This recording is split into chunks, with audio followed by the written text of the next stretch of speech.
So hi everyone, I'm Stephen Wu, fourth year CS major, and my talk is on a human-centered design course thread, and I'll be focusing more specifically on game design, partly because there's one class that changed my interests entirely throughout college, so I'll be focusing on that.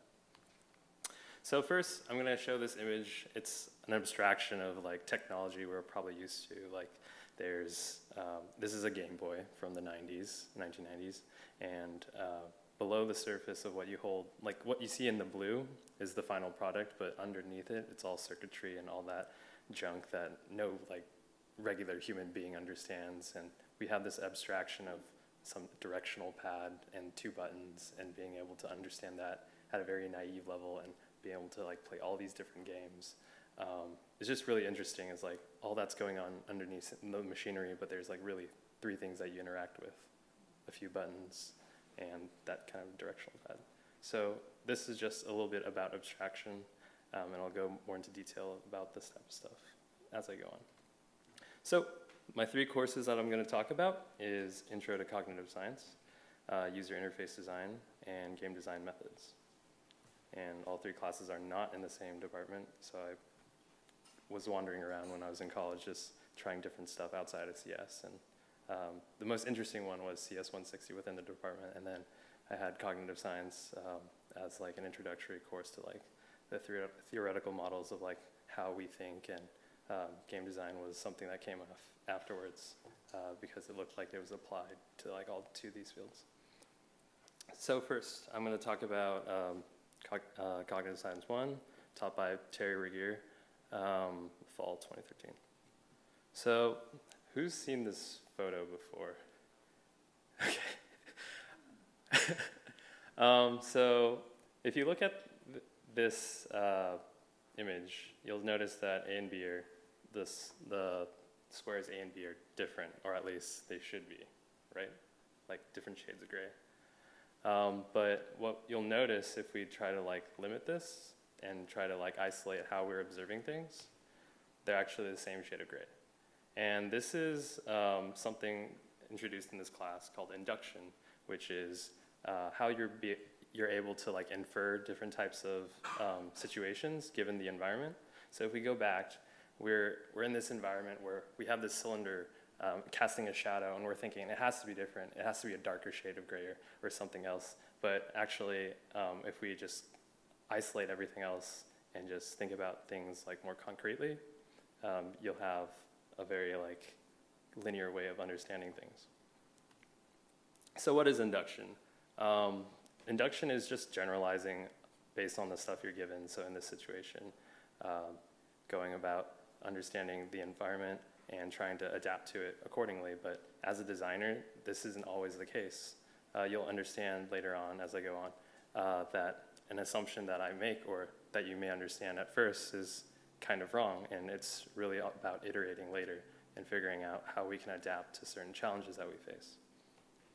So understanding more about cognitive sciences topics, our senses provide us with information with facts that are true about the environment, but we use inference to derive new facts from this knowledge. And then so with these inferences, we have these actions that kind of respond to these type of senses that our mind are triggered to. Next, I'm going to talk about Leibniz, which is a philosopher introduced in this class.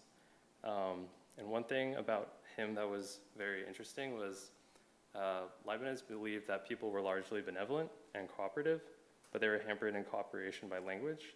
I'll go on to more about this, but it was largely important because the way we understand different ideas is kind of separated in terms of language and how we want to identify certain thought process we had, and design ultimately closes this gap, being able to bridge two different thoughts and multiple ideas together. Another topic covered in this course was the rat maze. Many of you may have heard of it, but it was in which an experiment was done where there was three groups of rats.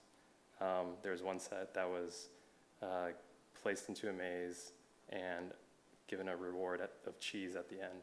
And there's another one that was placed into a maze, trying to find the exit and succeed, but never rewarded. Whereas there's the third group who is in the maze and isn't rewarded for the first few trials until later on. But during this process of the first 10 days of not being rewarded until eventually being rewarded, there's this inductive process in which you're constantly learning and constantly adapting even though you have no reward.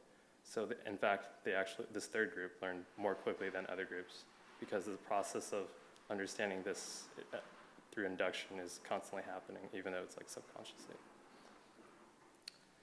So design is an inductive problem. There's more topics that is covered in this course that I could go greater into detail with, but these are some that I could touch upon. And then one more that I want to briefly cover from this course was the Sapir-Whorf hypothesis and how do we understand culture. So there's two parts to this. Language vary arbitrarily in the partitioning of reality. Our native language affects our apprehension of reality. So the question this kind of poses is like, how do we observe and express our culture?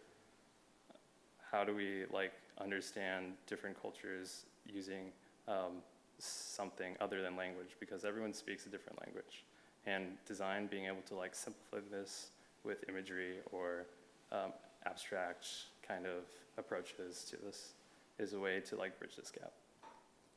So to sum this up for this course, for human-centered design purposes, cognitive science helps create designs that closes this gap between thought and language.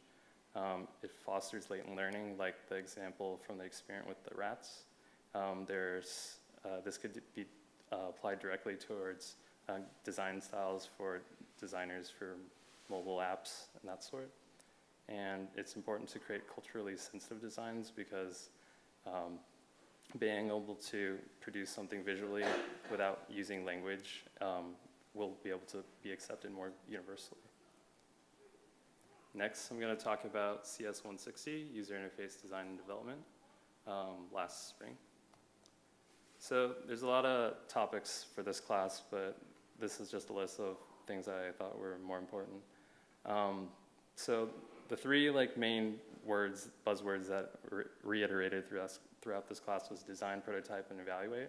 And it's a cyclic iteration cycle where you're constantly going through these three steps back and forth. And before you do any of this, actually, you go through the research cycle in which you're doing contextual inquiry and task analysis, observing how someone interacts with a mobile device or some user is using some product. And you want to understand more about the background of the person. What is like their capabilities? What's their use purposes of using this device or this technology or this product?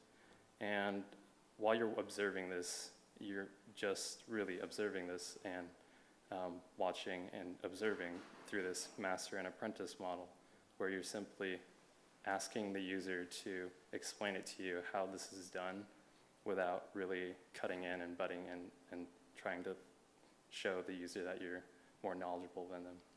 And then lastly, there's like affordances and mental representations that I'll discuss more. So affordances, you can look at this quote from Don Norman, who actually spoke on campus today, if any of you went to his talk. So the term affordance refers to the perceived and actual properties of a thing, primarily those fundamental properties that determine just how the thing could possibly be used. So as kids, we're probably used to how certain things need to be inserted into like certain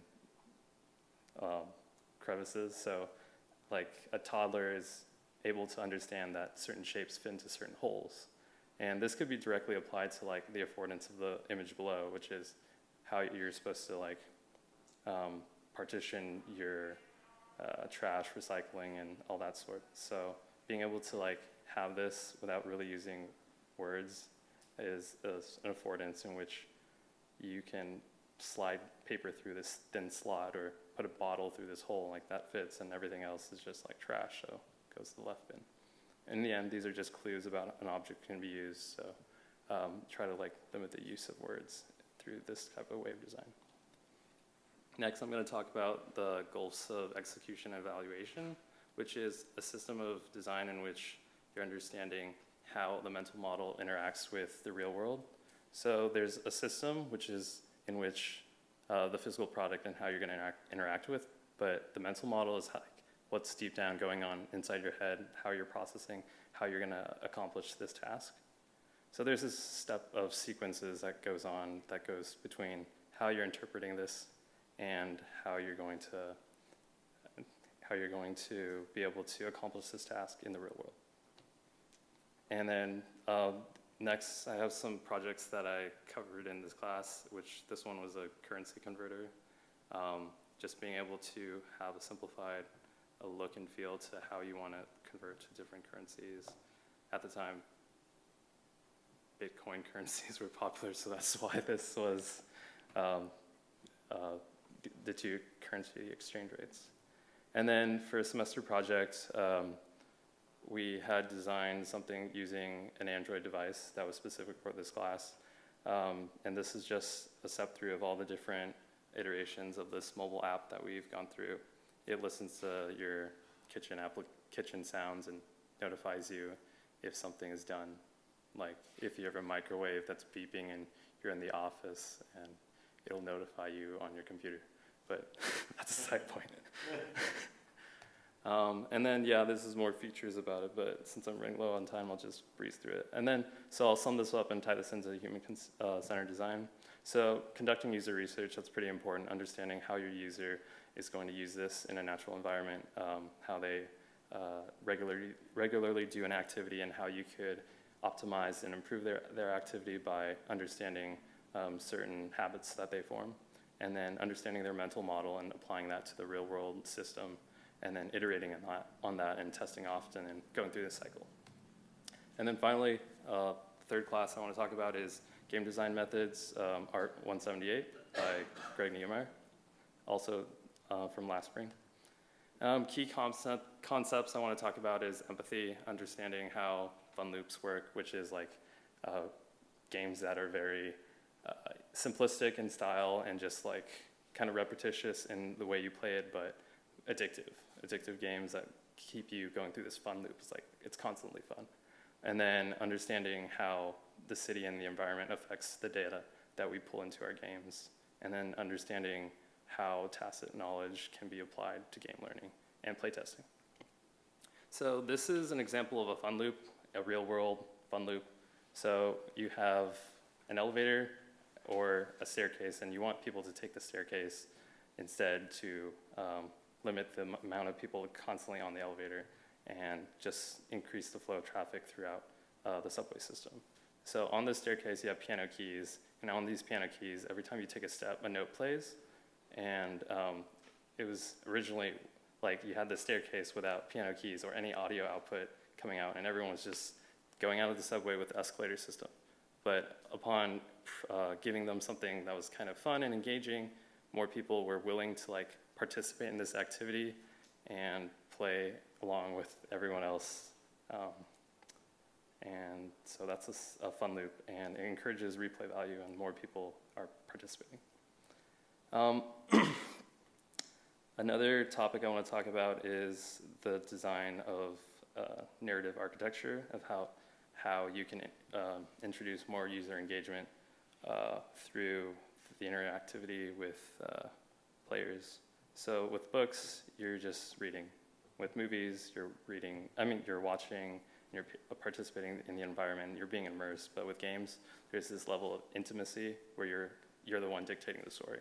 You're the one in control of the narrative, really. And there's also activity theory, which is how does a player in a game respond to the environment in terms of like making decisions. How do you optimize for certain types of interactivity with objects in the game or the actual environment? How do you divide up labor? How do you want to task up things? So this could easily be applied to HCD. And also playtesting, which is very similar to user interface design style of iterating, in which you're observing how a player is playing with the game, and you're making notes of moments in which the user says aha and is this as like a key moment in which the user is just really engaged, and this feature in a game is like fundamental, so it stays. And then on the next iteration, you try to like fix on these little features. And understanding the environment. So like the game Monopoly is a game in which you kind of don't care about the character you're playing, other than it's a piece on a board, but all the factors of the environment kind of dictate your fate in this game. You have a chance card, you have different landing pieces on the board that really change the environment. So the environment really matters, and being able to direct the narrative from the environment is something that is important. And then this is also one last image I have in which the environment dictates like the narrative in which a player engages in. So the actual structure of this game is dependent on the user's patience and understanding of the environment and manipulating it in such a way that they can change the gameplay. It's also kind of a puzzle for your brain. And then, so tying this in with human-centered design is creating engagement to reward the user. So like fun loops, repetition activity, retaining feedback from playtests, understanding how there are these aha moments or these kind of moments in which the user is kind of not engaged, and then just designing the experience for the environment first and being able to situate the user to this environment. And then concluding thoughts. Human-centered design and design thinking can be applied to solve many different types of problems.